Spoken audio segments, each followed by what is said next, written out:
আমার কোনো সমস্যা নেই, বিশ্বাস তো করলে না, এখন চলো বাড়িতে যাব। এই বলে বাবা সহ ডাক্তারের ওখান থেকে বের হলাম। ঠিক তখন সবুজ ফোন করে বলল, নিশাদ দেখা কর, কথা আছে। সবুজের কথায় ফোনটা রেখে বাবাকে বললাম, বাবা তুমি বাড়িতে যাও, আমি বন্ধুদের সাথে দেখা করে তারপর আসছি। আমার কথায় বাবা বাড়িতে চলে গেল। এদিকে আমি সেখানে আর দেরি না করে চলে গেলাম সবুজ ও জিসানের কাছে। ওদের কাছে যেতে দেখলাম সেখানে নাসরিন, আমার গার্লফ্রেন্ড, ও আমার দিকে রেগে মেগে তাকিয়ে আছে।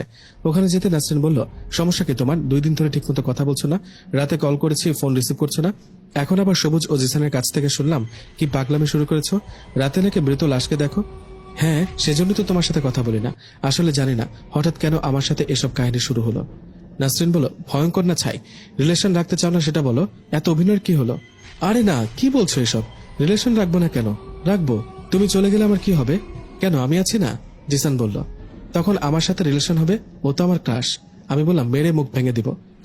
মজা করছিলাম দোস্ত। এখন বল, ডাক্তার কি বলল? ডাক্তার বলল আমি সুস্থ আছি, আমার কিচ্ছু হয়নি। আচ্ছা, আজ আর বেশি আড্ডা দিতে পারবো না, বাড়িতে ফিরতে হবে। নাসরিন তুমি যাও, বাসায় যাও, আমি ফোন করবো, কেমন? এই কথাটা বলে ওদের বিদায় দিয়ে বাড়িতে চলে আসলাম। রোজ দিনের মতো সেই দিনটাও ভালো কেটে গেল। সমস্যা হলো রাতে। সে রাতে আমার সাথে ঘটে গেল অবাক করা একটা ভয়ঙ্কর ঘটনা। ঘুমিয়েছিলাম, ঘুম থেকে হঠাৎ জেগে দেখি আমি কবরস্থানে শুয়ে আছি।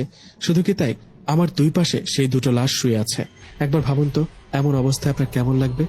নিজেকে কবরস্থানে ও 2 পাশে লাশ দুটো দেখে প্রচন্ড এক চিৎকারে উঠে বসলাম। এমন অবস্থায় পাশে থাকা লাশ দুটো হাসতে হাসতে বলল, কিরে ভয় পাচ্ছিস? তোকে তো এখানে নিয়ে আসবো চিরদিনের জন্য, শুধু সময়ের অপেক্ষা। লাশের মুখে এসব কথা শুনে সেখানে আর দেরি না করে বাড়ির দিকে একটা দৌড় দিলাম।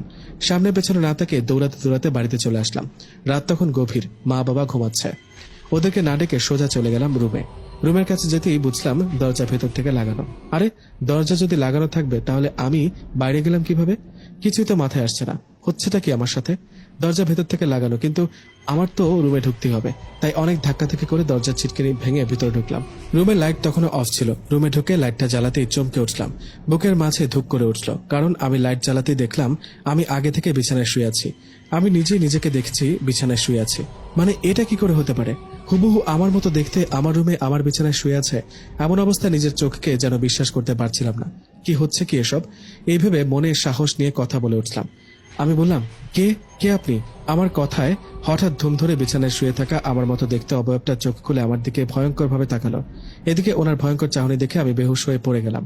আমার যখন হুঁশ ফেরে তখন নিজেকে দেখলাম বিছানায় শুয়ে আছি, পাশে মা বাবা বসে আছে। আমার হুঁশ ফিরতেই মা বাবা বলে উঠল, কি নিশাদ, রুমের কি অবস্থা? দরজা খোলা রেখে বিছানা ছেড়ে তুই নিচে গিয়ে ঘুমিয়েছিলি কেন? আবার কতক্ষণ ধরে তোর মা আর আমি তোকে ডাকছি, কিন্তু তোর হুঁশ ফিরছে না। কি নেশা টেশা করছিলি নাকি?